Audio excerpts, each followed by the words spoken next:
For a long time, I operated under a specific rule taught to me by my parents. Why pay somebody else to do something when you can do it yourself? And I want to frame this in the form of grocery shopping. You know, when you're out shopping, you're wandering through the aisles, you're going through the lanes, and grocery shopping was something that we literally think is just a weekend ritual.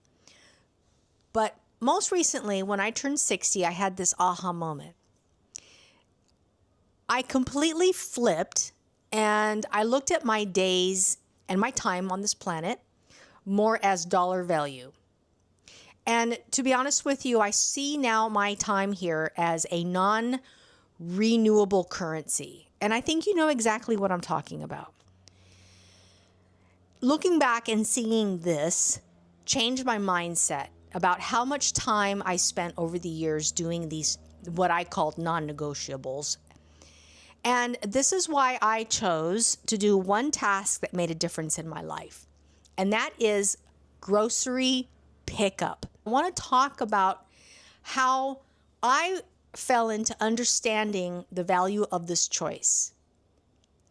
And it's all based on how we were taught in our lives about productivity. For years, I wore a badge, and that badge said busyness.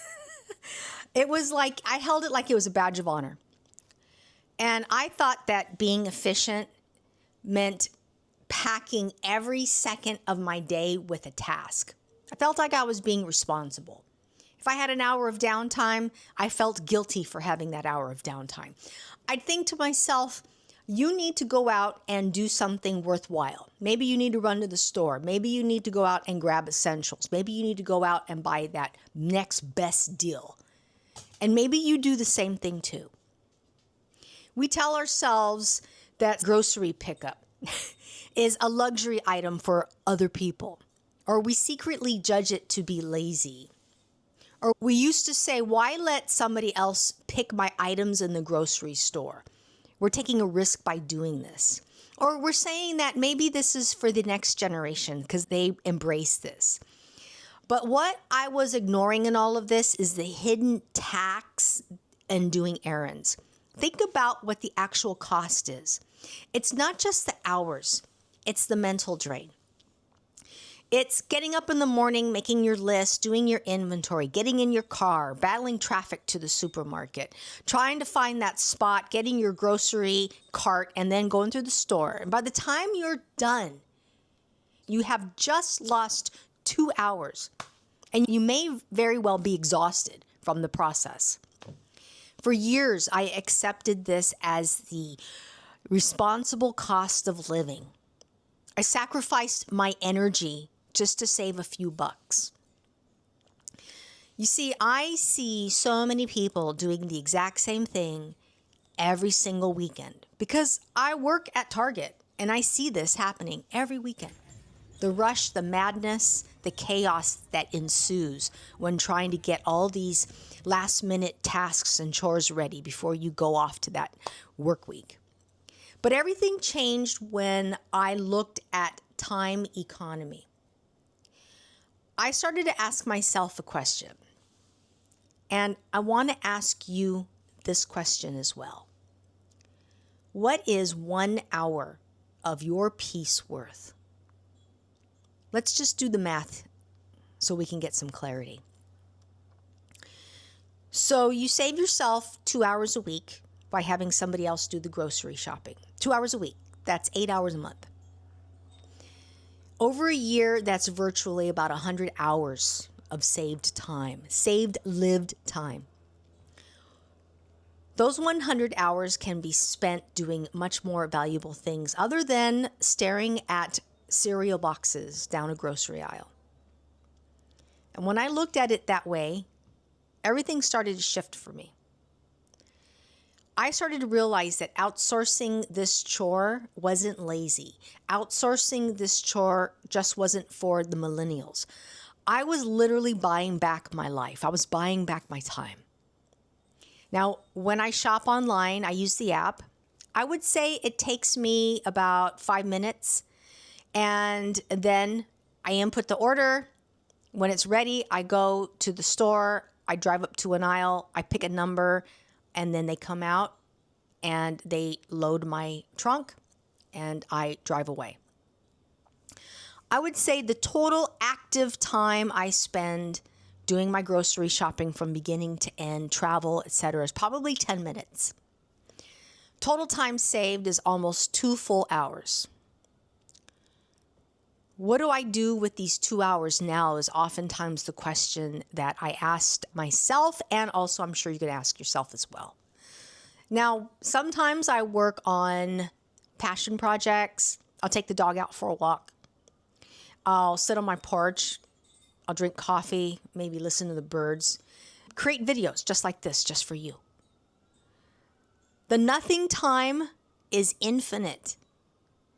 I would rather have nothing time than actually selecting a bunch of bananas. And the real question is here, what would you do with 100 hours a year? How could that fulfill your life? Taking that time back. Now, I know that there are skeptics out there. Many of us, I used to do the exact same thing. Aren't you paying a premium for this convenience? Why are people paying extra to come and just park and pick up? Well, here's the biggest plot twist. It actually saves you money.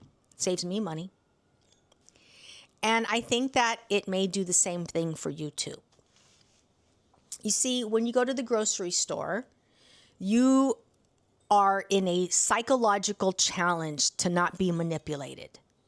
The snack aisles, the end caps filled with soda, pop, etc. The bakery, the smell of the bakery makes you hungry. And don't even tell me about the fried chicken that's cooking.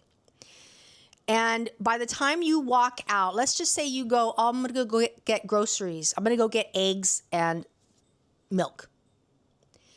And with every impulse buy that you end up putting in your basket because of everything that you see in the store, you end up walking out with what could have been $10, maybe $5. Oh, no. Your cart is so full of random items, you end up paying about $80 out the door. When you're buying online, that temptation loop is broken.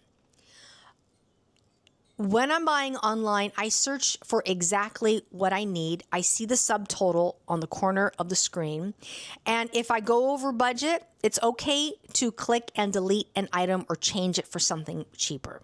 There's no shame while I'm in my living room in having to put something back on the shelf. I buy exactly what is on the meal plan for the week, and I don't buy anything else.